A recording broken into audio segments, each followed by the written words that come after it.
প্রোপিওনি bacterium, যেটা আমাদের স্কিনে খুবই স্বাভাবিক একটা ব্যাকটেরিয়া, যেটা আমাদের স্কিনের পোর্সের ভিতরে বসবাস করে।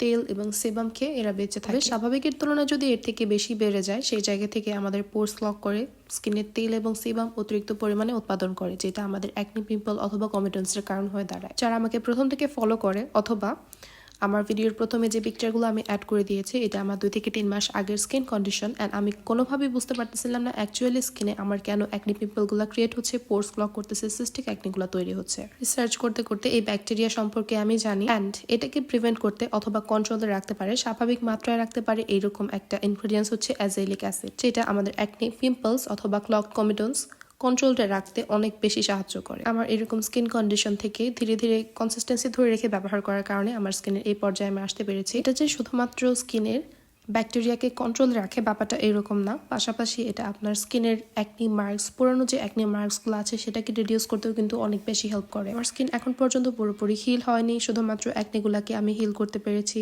শুধুমাত্র অ্যাকনি মার্কস, তাও খুবই অল্প পরিমাণে রয়েছে। সো যাদের এরকম অ্যাকনি পিম্পলসের প্রবলেম আছে, আপনারা কিন্তু এটা একবার হলেও ট্রাই করে দেখতে পারেন। অ্যান্ড এটা আপনারা মিনি সাইজ এবং ফুল সাইজ দুইটাই পেয়ে যাবেন রেগুলার শপিংস ফেসবুক পেজে।